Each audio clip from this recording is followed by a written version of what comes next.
Yeah.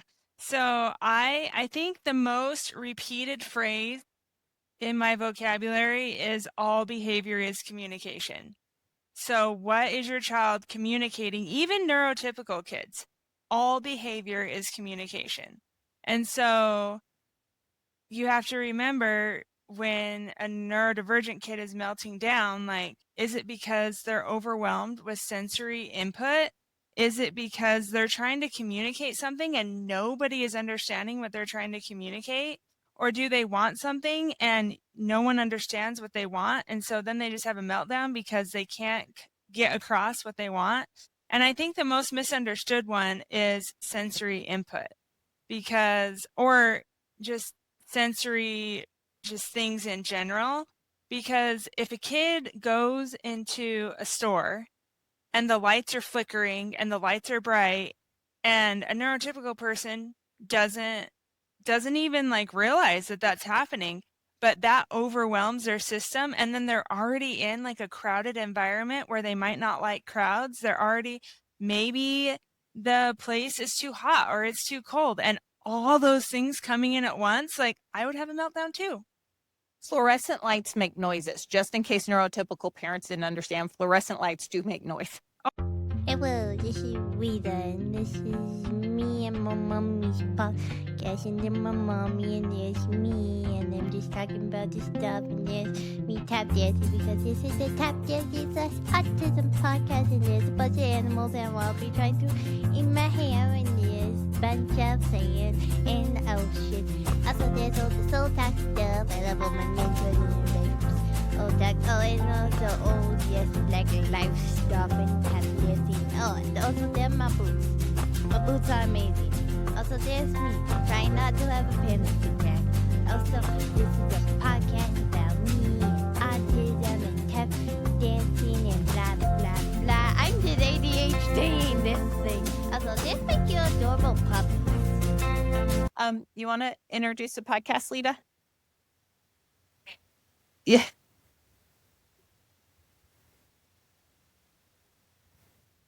Podcast.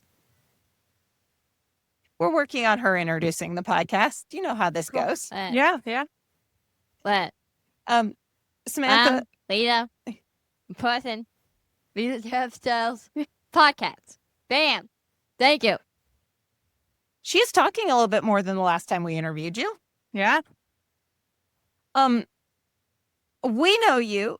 We feel like you're an old podcasting friend, but all of our audience may not have been around last year when we last interviewed you. Do you mind introducing yourself to our audience? Yeah, for sure.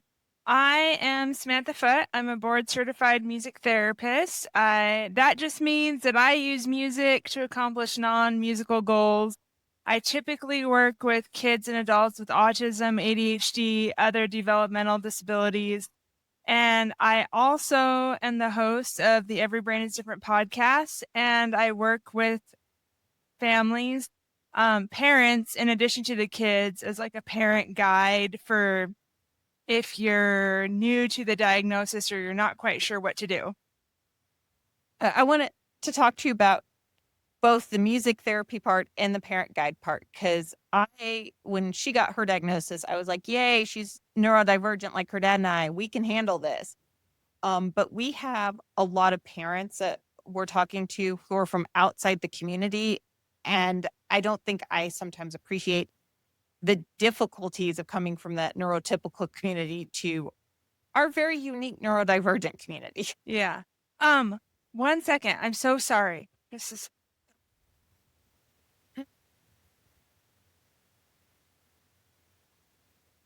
And then we'll get to the dance and music that you love, Leta. Just music overall. Because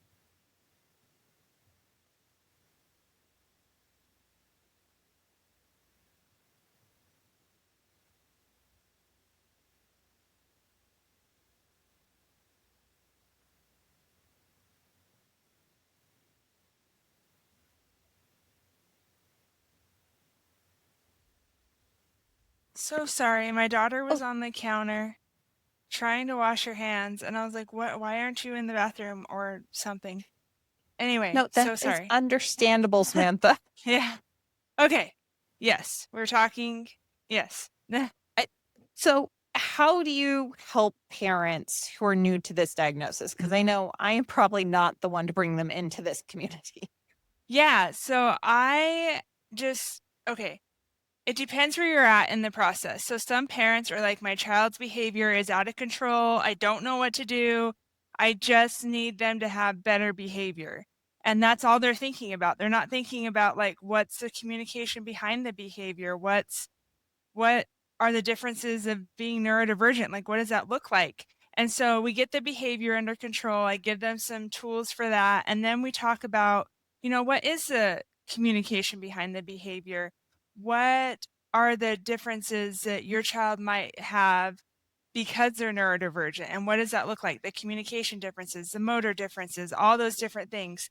And then what are some tools that you can use as a parent so you stay regulated? So when your child starts escalating, you also don't start escalating and then just not the behavior, but the situation just gets out of control. Yeah, I know a few parents we've talked to are like, well, can't I discipline this out of my child? And I'm like, see, now you've said triggering words to me and I Yeah. need to walk away.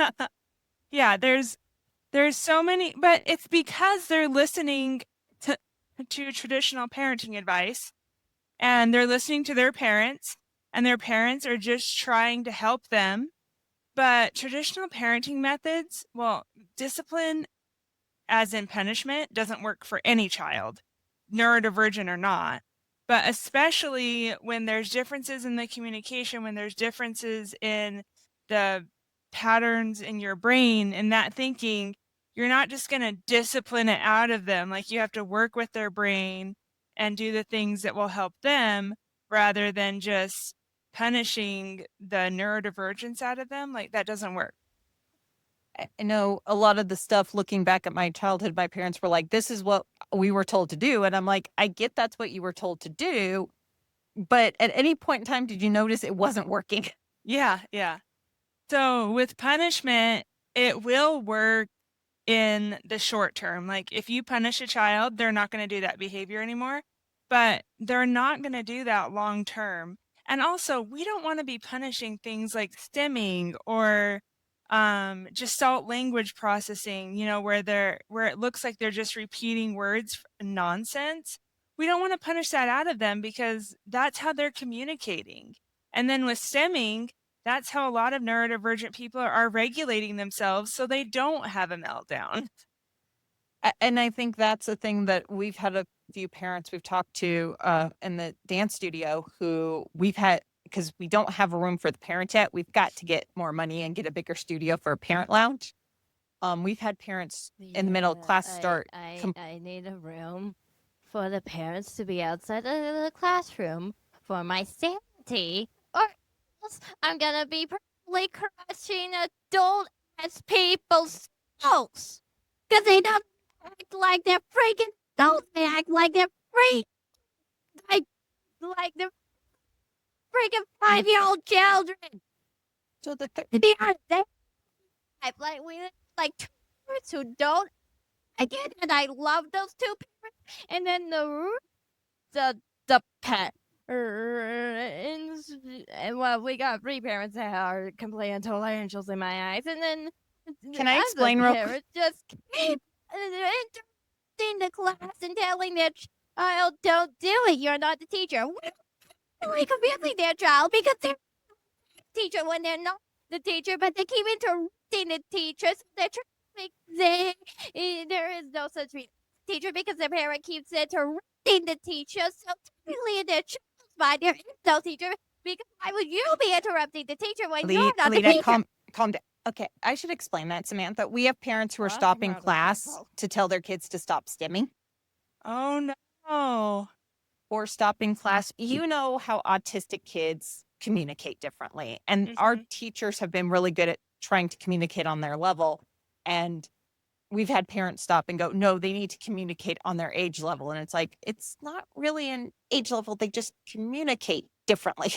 Yeah, for sure. So Parents definitely need to remember that a lot of neurodivergent kids are 2 to 3 years behind developmentally where their peers are.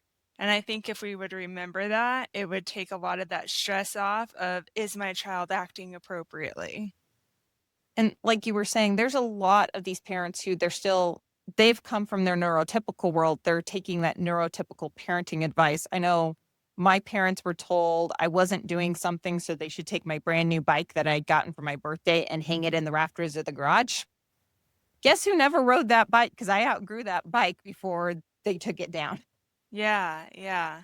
And I don't really blame neurotypical parents. Like, they're just doing their best. They're just doing what they think is right. But that's why I started the whole parent guide thing, because I want them to understand it's okay to be different. It's okay to not look neurotypical. It's okay to embrace your neurodivergence.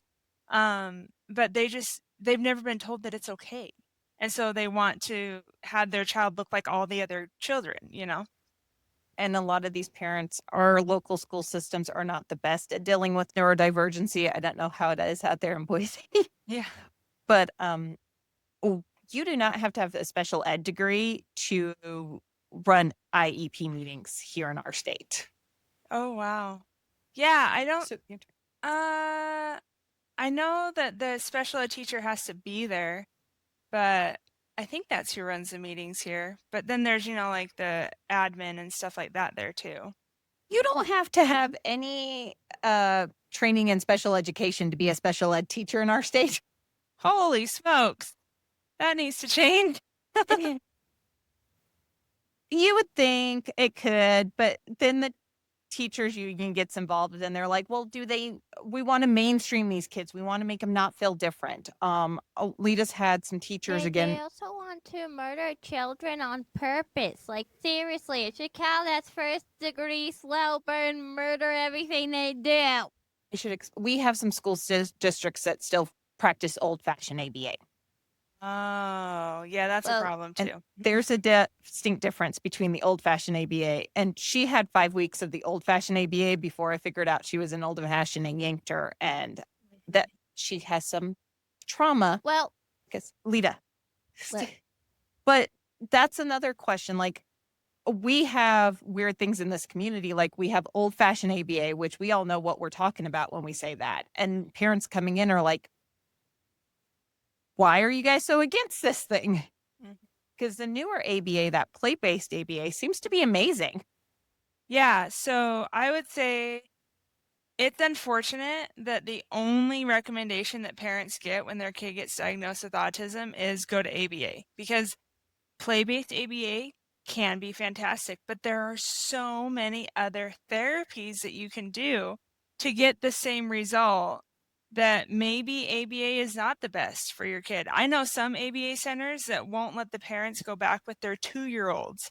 And I'm like, what is happening? And so maybe in-home ABA is a better option, you know? She had in-home ABA where the ABA therapist was like, you need to not be at the house while I'm working with her. And I'm like, my house, my rules. Yeah, no, we require the new ABA standard is that if you're at a home, a caregiver has to be there. Like, our therapist can never be left alone with a child, which I think is amazing. Like, some parents are like, well, I can't be home that much. So I'm like, okay, well, where is your child when you're not home? Can we go to the daycare? Can we go somewhere else? But my company provides ABA, and we do assent-based and play-based. And so I would just tell parents, if you're looking for an ABA place, make sure that it's assent-based and play-based, because assent-based just means they're not going to force your kid to do anything. They're going to work on the goals that your kid wants to work on in a way that they want to work on them. And like I said, it's because these parents are coming in and they're being told, like, primarily by the school system here, you need to go get your kid an ABA. And it's like, I didn't know teachers were the neurologists now, but hey. Yeah. Oh, I but actually, even like occupational therapists or in speech therapists, like I took my son to an occupational therapist because he couldn't regulate his nervous system at all. And so she wanted to work on other things. I'm like, well, we really need to work on the regulation before we can work on handwriting, you know? And she was like, he just needs ABA before I can even help him do anything. So that obviously wasn't the right fit for him. So we took him to another occupational therapist and she worked on body regulation and it was amazing. He made so much progress. Leta had an OT that she has a vision tracking problem. She was having small motor skill problems and all this. And her OT was like, you know what? I can use the same therapy for both. Let's work on both at the same time. It worked wonders for her, but the therapist was willing to change for what the child needed. Yeah, and that's super important. And I think a lot of parents coming in from the outside, like you said, you switched OTs because the OT wasn't working for you. I think a lot of these parents are like, I have to go where I've been told to go. Yeah. And that is just not true. Like there are many providers. Okay. That's not true. There are other providers though, like, and if your child is going to a therapist that's not right for them, it's doing more damage than good. And so even if you have to get on a wait list for another therapist, like I think that's the best option because there's not enough therapists, at least in my area, there's not enough therapists. I mean, I'm the only agency, music therapy agency in the valley in my area, but there's other like individual providers, but I'm the only company that actually hires like employees and stuff. And so there's definitely not enough therapists, but I think it does more damage than good if you're going to a therapist that's not the right fit for you and your family. There is definitely not enough therapists. When her dad's military, we were living in Montgomery, Alabama. There was one therapy clinic for the entire city of over 100,000 people. Holy smokes. I keep saying that. Holy smokes. I usually don't It's say that. Yeah, but and that's crazy. I work constituent assistance for some of the congressional offices because I can do TRICARE red tape. And I'm like, guys, you do know you're moving us here. She's not going to get the therapy she needs. And they're like, well, I mean, on paper, there's a therapy clinic. Yeah. You're like, that's not how that works. There's so many kids that need it. Yeah. And I know when we were in Las Cruces, New Mexico, it's a smaller town, one therapy clinic as well. There's not enough therapists to go everywhere. Yeah. Yeah, for sure. We had to drive across the state lines to El Paso to get her therapy. But the other thing, I think a lot of these parents coming in, we speak a different language, I think, as sometimes. We're talking OT, ABA, music therapy, SLP. And even then, everything is a spectrum. Yeah. Yeah. And I think some of these parents coming in, and I was wondering if you help with this too, they think it's like, oh, you're going to speech for sounds.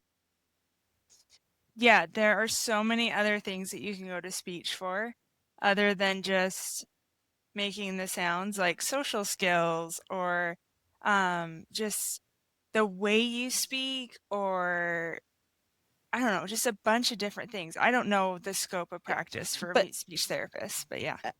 yeah, but like Leta, she had the scope of it. Like she didn't have receptive or expressive. She couldn't form her letters. I mean, let's just have her in every dill of speech. Yeah. And no, I've told you we've got a dance IEP and the parents will try to fill it out. And I'm like, could you please take this to your therapist and beg them to fill it out for me? Because you just said they have speech problems. I don't know what that means. They're an OT. What are they an OT for? Yeah, but a lot of parents, like, they don't know. They don't know why their kids go into occupational therapy. Honestly, right now, I could not tell you the goals that my kids have for occupational therapy because they just did like a revamp of them. And so I know why I want them there, but I don't know the specific goals. And so I really need to like work on that. And like, I just usually hand over the assessment though. When people ask me for like, what are they doing in OT? What are they doing in speech? I just hand them the assessment. I'm like, here you go.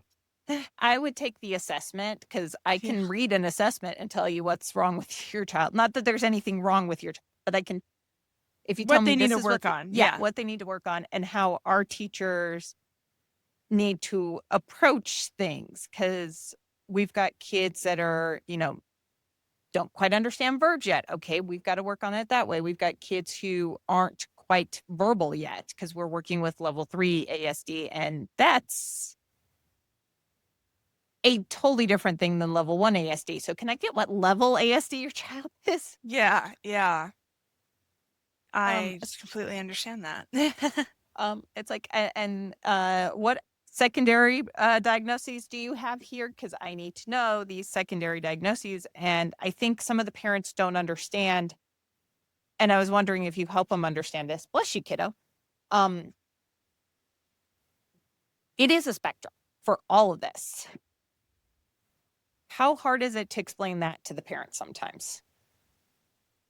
I think that parents understand that it's a spectrum, but they have a hard time taking on different people's experiences because they think that everyone experiences autism like they do or like their child does. And so, like you said, the difference between level 1 and level 3 is very different. And I think it's really apparent. Do you mind if I bring up RFK Jr.?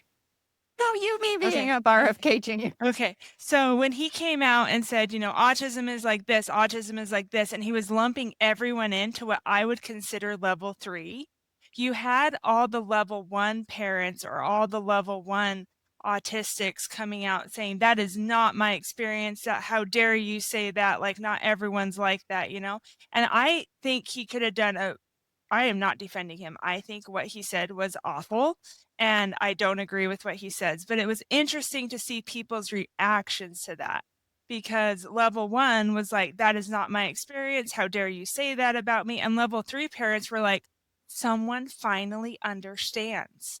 Someone finally understands what I'm going through, what my child is going through. And so I think it's really important to know that it's a spectrum and to also know that level 1 and level 3, very different experiences. And I don't think we take that into consideration enough. And level 2 kids just get forgotten like they're the middle Oh, child. for sure. They are like, they're like in the middle. And then level 1 kids, I think that people think, or what I've seen people say, that level 1 is just kids who don't need support. They have autism, but they don't need support. They can just, like appear neurotypical. They're neurotypical passing. And then level 2, like, oh, maybe you need some, but you'll be fine. And then we just need to focus on level 3 who actually need support. When in reality, all the levels need support, All different types of support. Yeah, yeah. Like level 1 might not, they might need support. They might need more support in one area than a level 3 kid does. But people just think, oh, level 1, they don't need as much support. Where really it was like a circular thing where it had, like in speech or communication, this person needed this much support. And then in motor skills, they needed like this much support, but they were still level 1, but they had a really hard time in communication, where a person that's diagnosed with level 3, they might be great communicators, but they need a lot of help in motor skills. And so I just think that's important to remember that the level doesn't necessarily mean the level of support in every area. Oh no, but they're like Leta was, and I keep coming back to her because I can talk about her stuff. Yeah. She was non-expressive, non-receptive as best we could tell, and diagnosed as level 1. Wow. I would consider And that not level 1, but okay. the developmental ped we sent her to was like, he's like, this is the only thing that we have a problem with. Everything else, she's level 1. We're going to diagnose her as level 1, maybe level 2 later. And we're going to send her to 4 days a week speech and language pathology and see what we can do. Wow. My son had level 1. There was like 3 criteria that they judged him on, I guess. And so he was level 1 in 2 areas. And then they said they put on the assessment level 1 in this area, level 2 in communication. And so that's interesting that they didn't divide it,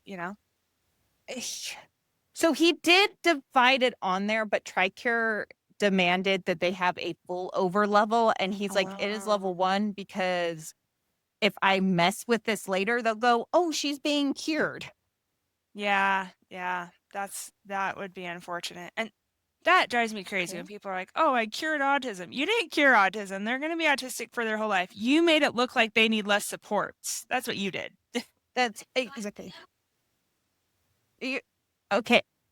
On paper, you're level 1 because we have to put something on paper. Yeah. And that's just the whole insurance thing. Like, I've talked to doctors about that, and they say, when I got diagnosed with bipolar disorder, the psychiatrist said, "I don't think you really have bipolar disorder, but I have to put a diagnosis down for insurance. And I know what you need. I know the interventions that you need, but this is just what I'm going to put down as your diagnosis. But I don't think you really have it." And I'm like, okay, then what do I have? So, When they diagnosed me bipolar, it was trauma-induced bipolar. Nowadays, you would call that PTSD. yeah, for sure. Well, turns out I had ADHD, and they just diagnosed it as bipolar. And then a few years later, they're like, "Oh, you have ADHD." I'm like, "Cool." They diagnosed the ADHD way before they diagnosed the bipolar, but they also diagnosed. I was one of those weird ones who was off the autism scales. Was something that when you read the diagnostic back in the day when people like pulled the DSM off the dill, it was a type of autism. And people are like, why is there so much autism now? I'm like, well, because we took all those A type of autism and put them on the spectrum. Yeah, I read this interesting thing that they said that back in the day, before they had the autism spectrum, they would have like schizophrenia. Like, if you had autism, you could be diagnosed with schizophrenia. You could be diagnosed with all these other things. And all those diagnoses made up 3% of the population. And now they say that the autism diagnosis makes up 3% of the population. I was like, well, then it hasn't changed, No, Yeah. like, I know some of the older generation that was diagnosed with Kinner syndrome. Dr. Kinner was the guy who came up with classic autism and 4 other types of autism. I think he just liked coming up with autisms. Yeah. And the first thing is, this is a type of autism. Yeah. Not trying to be mean, RFK Jr. people. I think I know why there's so much autism now. We just took everything that this is a type of autism and called it autism. Now we just lump it all together and give it the levels instead of giving it like PDD-NOS or Asperger's or schizophrenia. Or, I mean, schizophrenia is its own diagnosis, but like back in the day, they would diagnose people with schizophrenia who had autism. 1907, the guy who was doing all the schizophrenia, that was the first use of autism. Yeah. So it's just. And that's another thing. I think a lot of these parents coming in, they're thinking autism is a brand new diagnosis that there's no previous generations of. Yeah, and that could not be further from the truth. Like, Temple Grandin, Dr. Temple Grandin is like a super famous example of there was autism back in the 30s and 40s, So, I mean, Asperger's was, 1934 in Germany, Asperger's came about. yeah. So, that's all just ridiculous. And I think it is because we have done such a poor job as a society, because I know a lot of them come in and I have, my PhD in physics, and they're like, oh, so you're like Sheldon on Big Bang Theory? No, not really, no. I have Yeah, that's not how that works. very much.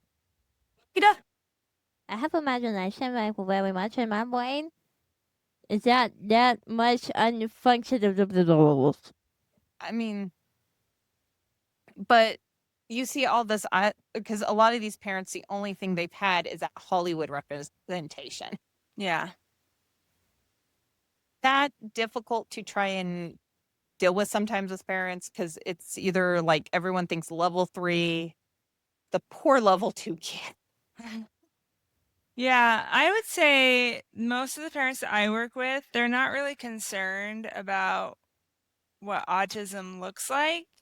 They're more concerned about their daily struggles. Like, how can you help me help my child so that we're not having like aggressive behaviors, or we're not having so much of a hard time in school, or my child is having a meltdown and banging their head against the wall. Like, how can I help them?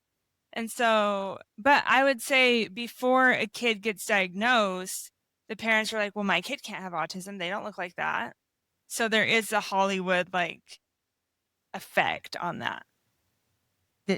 She's like, look like what in there? It's look like all the odd. You are not allowed to go down that bunny trail because you could speak for an hour on the Hollywood representation. She gets a little annoyed. Yeah. You're Yeah. now saying SpongeBob SquarePants is autistic? I haven't heard that, but Uh, that's interesting. I'm still annoyed at that one movie from is of Friends or not that had on.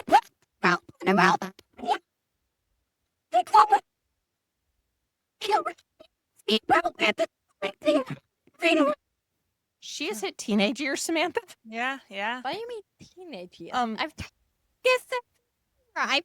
Like you completely forgot 6-year-old me did.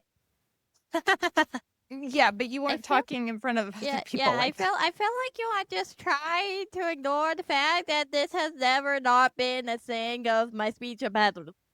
That is last. Children learning to speak later in life does not help life. Trust me. Yeah. Was around teenagers. So- Yeah, she learned to speak from the teenagers, not where you want your child learning to speak. That makes sense. Yeah. Lots of attitude. Oh, yeah, because I know we've mentioned that she was 6 when we put her in dance. By 7, they had popped her up to the middle schoolers and the high schoolers. And that was about the time she was starting to kind of speak. And she learned how to speak by a bunch of preteens and teens. And you get this. Makes sense. Makes sense. I know a lot of our parents, getting back to the meltdowns, I think they also misunderstand what meltdowns are a lot of times. Do you sometimes have to explain? Because I've had some parents go, no, this is just them throwing a fit.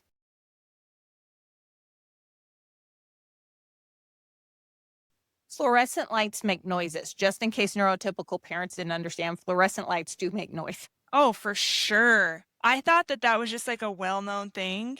And everyone's like, what are you talking about? I'm like, the light is buzzing and it's driving me crazy. We're looking at spaces for a new studio and we walked into a few and I'm like, those lights have to go. And the last guy who was showing us a space has an autistic kid. And the first thing he said was, you're autistic. I'll warn you, the lights are going to have to go. And I'm like, I don't want to work with you as my listing agent. Yeah, for sure. Like But he's someone like- who really gets it. And he's like, is this not annoying you? We have full windows. I can turn the lights off. And I'm like, yes, please just do that. He's like, Yeah. Usually I'll leave them on, but these are going to annoy you nonstop. Yeah, yeah. And I love that he was able to just understand that. Yeah. We've also had a problem with parents. Sensory issues are not just light and sound. And I think Oh, for sure. that's a thing that a lot of parents, because we have a dance studio uniform. I use that in quotation marks there. Yeah. Leta refuses to wear tights and leotards. You can hear her probably yelling. They're evil. She doesn't like how they feel. And a few of the parents are like, well, can't you just make her wear it? I'm like, I could, but. But why do you want, like, this is the thing when parents are like, well, just make your kid wear that. Why do you want them to feel uncomfortable the whole time? And all they're thinking about is how uncomfortable their clothes are. Like when I was little, I hated wearing tights. I hated it. And that's all I thought about the whole time the tights were on me was I'm uncomfortable. I don't like this. And so then when one little thing went wrong outside of the tights, I had a meltdown because my system was already overwhelmed with the tights. And so then one little thing happened and usually that wouldn't bother me. But then that thing happened and the tights were already I was already off the charts overwhelmed. And so then you have a meltdown and then parents wonder why their kids have meltdowns. And like I said, I think you're right. The meltdowns are a form of trying to communicate because we've got a few parents who are like, my kid functions all day in school. They're perfect for their teachers. The moment I get them in the car, they're having a meltdown. And I'm like, but you're the safe space to have the meltdown in. That's a good sign. They feel safe enough to break down in front of you. Yeah. My sister, when she was in school, she would have meltdowns when she got home. And she was in high school when this happened, and my mom said, "Why are you perfect at school? And then you come home and you have meltdowns." And she said, "Because I'm around people all day long who are bothering me. They're driving me crazy. And then I keep it together at school." She said, "I can keep it together at school or I can keep it together at home. Where do you want me to keep it together?" And my mom said, "Okay, keep it together at school. When you come home, we'll figure that out, you know?" And I mean, meltdowns are, I've tried to explain, I kind of feel like meltdowns sometimes are a necessity. Yeah. You don't want to get to that point, but you kind of sometimes have to have that meltdown. Yeah. Or just doing things like to reduce the stress before you hit that meltdown. But sometimes a meltdown is unavoidable because your body just has to have that release. And you don't like, I don't want kids to have meltdowns and like be aggressive or hurt other people or hurt themselves. So we need to find what works for your kid to have positive coping skills so that when they get to that point, they're not like, yeah, hurting themselves, hurting other people, damaging property. We don't want that. We want them to have healthy coping skills. Definitely on the healthy coping skills, but you still have to, especially if I've been peopled out all week, I may play video games with Leta all weekend long. That is my version of a meltdown sometimes. Yeah, yeah, and that's totally fine. And she's like, "Is that why you've been playing video games all weekend?" Yeah, because I've been peopled out for the week. I don't think enough. Yeah, I do not think enough neurotypical parents understand what peopled out means. Yeah, yeah, especially if you're like an extroverted person, like truly extroverted, and it's just you don't even understand what peopled out means. Like, what do you mean you're peopled out? I mean, I'm sick of masking in front of people and I need to just be myself. That's what that means to me, you know? Yeah. The dog is barking. Why is he barking upstairs? I don't know. You want to go check real quick just to make sure he hasn't gotten into anything? Yeah. The pity can be a bad child. He's not my perfect child. Yeah. She's like, "He's a dog." I know. He's the one that is on all the medications for anxiety, though. No one else in the household, just the dog. Oh no. Um, but yeah, I think the job you do with coaching parents, I think, is very helpful because these parents coming into the community, it is such a different community. And a lot of them are getting what RFK Jr. said works for level 3, but I still don't think we should give up hope on level 3 kids. Oh, for There- sure. Yeah. Their life is never necessarily going to be the same as a level 1 kid, but But you don't know what it's going to be. For example, I know someone who their son was told when he was 3 years old, "Oh, you'll never have friends, you'll never get married." He was a member of the Church of Jesus Christ of Latter-day Saints, and so missions were important in our culture, you know? And so they're like, "He'll never go on a mission, he'll never do this, he'll never do that." He is an honor student now. He's 18 years old. He's an honor student. He has friends, he has hobbies. He is planning on going on a mission. He doesn't even like the school. I don't know if I agree with this, but like the school doesn't even know he has autism. And so he's fine. Like he's living his life. And I'm not saying that every like level 3 kid is going to achieve that, but that's okay if they don't. Like they still have worth, they still have a life, they still can contribute to society even if they don't have like a normal job. Leta was laughing at the taxes part because she's Oh, like, yeah. "I've listened to adults. I didn't know that was something I was supposed to aspire to, is paying my taxes." Yeah. Yeah. You are still valuable even if you don't pay taxes. That I didn't. A bunch of our billionaires would not be valuable if paying taxes was a requirement for being valuable to the society. Yeah, for sure. I know one kid, and I need to remember his name. He's level 3, but he's writing symphonies for the LA and San Francisco orchestra right now. Still can't speak and communicate, but he's writing entire symphonies. Yeah. So he's communicating, just not the way you wanted him to. Yeah, it's amazing. And I don't know, I talk about Dr. Temple Grandin, where her mom was told to put her in an institution. And she revolutionized the cattle industry. Like, look at all the things that she's achieved because her mom didn't just give up on her. I've had a few parents go, well, I'd like my kid to be like Temple Grandin because she's right up the road at CSU and we're down in Oh, yeah. Colorado Springs. Yeah. And I'm like, you do understand she's autistic.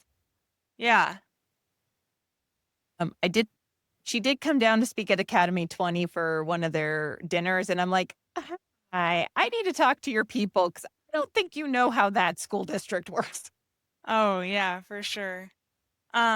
She actually came on my podcast and it was so interesting to talk to her and just the stories that she shares. And yeah, she definitely has autism and people need to realize that.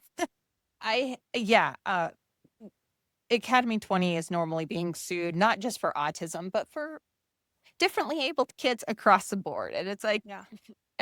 they've got a judge that just calls up a couple lawyers at the beginning of the school year going, would you like to just calendar the cases now? Oh, no. Nothing like having that. Yeah. They were in the news for asking a kid who was waiting for a heart transplant in ICU to come back and forth to school every day. Wow. That's where it's like, your people didn't look into this one, did they? Yeah, for sure. But I would love to. I've been in the same room with her. I've never had a chance to meet her. I would love to meet her one of these days. Yeah, she was the keynote speaker at a conference that I just did like a workshop in. And so I got to meet her there. And it was so funny because I went up and I was like, I love what you're doing. She's like, you're here for a picture. Let's just take a picture. And then away I went. And it was so funny to me. But yeah. I know one of my, because I work politics too, one of my interns was like, oh yeah, I kept some professor from CSU from getting close to you. I'm like, I'm going to kill you. I'm going to kill you. Oh, no. I'm like, honey, love you, but when I said keep people away from me, I meant the politicians I work with. Yeah, yeah. Oh, whoops. I love my interns, but sometimes they take things a little too literally. Yeah, for sure. That's another question. And we may have to have you back on to talk about the music portion. Yeah. Neurotypical parents do not take things as literally, I think, as their kids do sometimes. Yes. Do you kind of have to coach them on that? Yeah, I have to say, like, people are like, well, I told my kid just a minute and they set a timer for a minute. And I said, yeah, because you said just a minute. And they're like, well, why are they doing that? I'm like, because they are literal thinkers. So they're like, well, I said it's raining cats and dogs outside, and my kid got upset that there weren't cats and dogs outside. I'm like, yeah, because you said it's raining cats and dogs. And so, I mean, not everyone that's autistic like thinks that literally, but I did hear this interesting thing that even if you know what raining cats and dogs means, if you're neurodivergent, you will still picture it raining cats and dogs, even though you know it just means that it's raining hard, you know? And so I just tell parents to be very careful about what they say, because if you say, for example, that you're going to do something later, like your kid asked to do something and you say, oh, we'll do that later, they will continue to remind you. Because a lot of parents will say, oh, we'll do that later, when they mean we're not going to do that at all. Like, that's never going to happen, but they just don't want their kid to have a meltdown or a tantrum. And so they say, we'll do it later, hoping that their kid will forget. And I have to remind them, like, your kid isn't going to forget. You said you do that later. I'm 43 and I still have not forgotten a few times my parents said we'll do it later when they meant never. Yeah, yeah. And so I always tell my kids, I'm like, we'll see. We'll see if we can do that. And then that way, if they come back and they say, well, you said we do that. I said, no. I said, we will see if we can do that. But if the answer is no, then I usually just tell them no and we deal with it right then. And that's what I recommend to parents. Like, if you're never going to do that thing, just tell them no, because then they'll stop thinking about it, you know? I know with a few of Leta's dance teachers before we founded the studio, I was always going, she takes everything literally. You need to be careful. And she had one of her teachers. What did she say the parents were going to do? This has been years, of course. Disown you and then lock you in your room and ground you forever, and then you can't ever leave your room, and then your family's gonna disown you, and then your friends are gonna disown you, then your pets are gonna disown you, then the world's gonna disown you, then your parents will eventually kick you out of their house, and then just you, and you will just be grounded from touching the earth. Okay, that part wasn't in there, but it felt like that part was in there. But she said that the whole world would disown you, This was all about making including other nationality people who don't know you. this was all about And, making mistakes yeah. during recitals. Wait, man, we took it literally. Okay, I was only 9-year-old, but wait, but there was a 17-year-old in there who was the only person who didn't take it literally. And we were children. I don't care autism or not. We were children. We really. I mean, a child. Her dance teacher was shocked, going, wait, why did she take that literally? She should have known that was just hyperbole, right? No, that a lot of autistic people don't understand hyperbole. What next? I wasn't supposed to take the threat of if everyone doesn't shut up, I'm gonna staple your mouth shut. Before you say anything, she really do a visual example. She actually like stapled the child's mouth shut, but she almost did it on accident. Thank the Lord the thing was empty. Thank the Lord, or else there would have been to go to the emergency room because feet really clear on the mouth. Leta, I guarantee she did not have staples in it. But I could see where in the autistic mind, Almost. she had staples, right? Yeah. It's like Almost. my son was not eating. Well, so we have a rule in our house that you don't have to eat your dinner, but you do have to like lick it or smell it or take a bite. But you don't have to eat it. You just have to do one of those things, right? And this was after years of work of just just getting them to keep the food on their plate. So at first, we just had to have the food like near them and then on their plate. And now they have to like lick it, eat it, or smell it. Well, my son was refusing to do that. And I was not in my best parenting moment. And I said, fine, you will not get anything to eat until you try that. This was years ago. And he was like, I would rather starve to death than eat this. I was like, well, maybe that's going to happen. And my other son came over and he was like, you wouldn't let him starve to death, would you? He was sobbing. He was like, you're not going to let him die. And I said, no, I'm not going to let him die. It was just in the heat of the moment. I just said that and I shouldn't have said that. He was like, you're going to give him other food, right? And I said, yes, I'm going to give him other food. And so that just like, you can cause like serious trauma in kids based on what you say, even though like you might not mean it, they're going to take it literally. Leta is never going to eat pizza again after a bad therapist because she didn't like pizza. She had a sensory issue with the pizza, and this speech and language pathologist decided that that was her mission in life, was to make Leta eat pizza, and she would force her to eat the pizza. Oh no. She was one of those trained in the 70s. Yeah. I have to point that out because those of us in the community, we know what trained in the 70s and 80s therapists were like. They're not anything like the training you're getting today. Well, even the training I got in the it was like mid 2000s. I got to college in 2005. Even the training that I got, the early training that I got, was more in line with like the 70s and 80s. And then I did not feel comfortable doing it that way. And so luckily, when I was doing my internship, that's when things started to really turn and play-based became more of a thing. But I was like, what are we doing right now? You know? So play-based is definitely way better, and like listening to the kid. But even like they were doing that training in the early 2000s, which is wild to me. All those guys from the 70s and 80s becoming the teachers. Yeah, for sure. And I kept sitting there because we had one of her therapists was like, well, I mean, all you have is a PhD and I have a doctorate of. And I'm like, if we want to get into academia, I'm up the ladder than you are. Yeah, that's wild.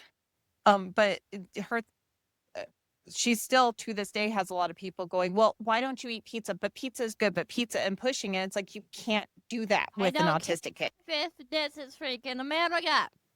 So again, if anyone who's from the culture where pizza was stolen from by America, again, look, I'm just gonna say this one over some nobody from there feels like I'm disrespecting them. I'm the therapist scarred me. It's Also, weird like, that it's weird that they would make you eat pizza too. Like pizza's not even healthy for you. Why were they demanding that you eat it? yeah, So apparently my parents praising me because their parents wanted them to eat healthily, and the adult making them my parents who were being told by their parents to eat more healthily and being forced by their parents to eat healthily, and me over here eating healthily would get me bullied even though I was being praised. Also being praised by teenagers.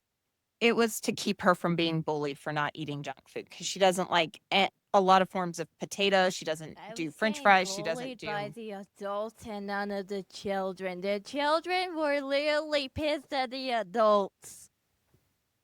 therapy. Trauma lasts forever. For real. Um, that is another question I wanted to ask as we wrap this up. When you're dealing with parents, there are a lot of events. How do I put this nicely? We tend to remember everything forever. Yeah. How do you explain that to parents? Because I've had some parents go, really, you're still upset at what your parents did when you were a child? Yeah. So there are many people in my life that say, you just got to let that go. And I said, how? How do you let it go? Like, I remember in high school, I had a best friend since I was born. And we got to high school, and her mom said, you can't hang out with Sam anymore. She's not popular enough. And I still remember that. It's been 20 years. No, it's been like 24 years. But that hurt so deeply to know that like I wasn't popular enough for her daughter, but I was good enough when her daughter wouldn't talk to anyone in first grade and would only talk to me. So we had to be in the same class, you know? And so I just tell parents like, I'm trying to get over that. I try so hard and I try just to let it go, but you remember it. And there are certain things that you hold on to. And it's not because you're trying to hold on to them. It's because I don't know what the brain is doing, but I can't let it go. And I think it's a form of protection because you're not, like, I'm never going to be close to that person again in order to protect myself so I don't get hurt again. And I think that might be like why our brain does that, like therapy trauma. You're not going to go back to therapy. You're not going to want to go back to therapy, especially with that person that did it. So you're not going to let that go. Your brain is going to hold on to that so that you don't get hurt again. I think you're right. I had, and sometimes it's the simplest things. I had a fairly traumatic event that caused what now would be considered compound PTSD, but they're like, nope, it's bipolar in the 13-year-old. Oh, wow. But people are like, well, why can't you let that go? And I'm like, I just can't. And they're like, but you should be. And then the weird thing is there's also shouldn't be traumatic, but I had speech therapy while they were doing the letters in kindergarten. You know, bring the things in, put them on the letters. Everyone gets to go take one home. My teacher forgot I was in class. Oh, no. I never got to get one. She last year wanted to go to one of the presidential campaign events and I knew people to get her in. And she's like, hi, you can get me VIP tickets. And I'm like, you forgot me. I didn't get my letter. Oh, no.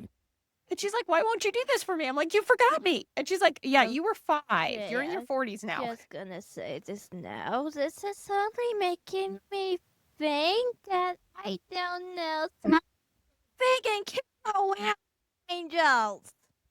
At least they don't act like this creepy towards other kill whales. She is in one of those moods where animals are better than humans. But I think a lot of us autistic and neurodivergent people get there. Yeah, Wait. for sure. Yeah. Well, I know you have stuff to do today, and we said only an hour. I'm going to have you back on because I really want to discuss music therapy because I think a lot of people sleep on music therapy when they shouldn't. Yeah, I would love to come back for sure. I will probably hit you up in a few months. And where can people find you on the internet, Samantha? Yeah, they can go to everybrainisdifferent.com. And if you are a parent that's maybe new to the neurodivergent world and you're not quite sure what all the terms mean, what the differences might be, I do have a free download that you can get. It's called The Ultimate Guide to Parenting Your Neurodivergent Child. And it has like a glossary of terms. It has like the reasons behind behavior and what you can do if your child is doing those behaviors, and just what to do like for early intervention versus getting intervention after they're 3 and all of that. So they can go to everybrainisdifferent.com. And your podcast is amazing. Everyone should go listen to it. Oh, thank you. Yeah, and that's called Every Brain is Different too. So we will have all the links below. Thank you for your time, Samantha. I really appreciate it. yeah, for sure. It was great to be here. You want to say bye, or are you just like, I'm trying not to be upset? All right, bye.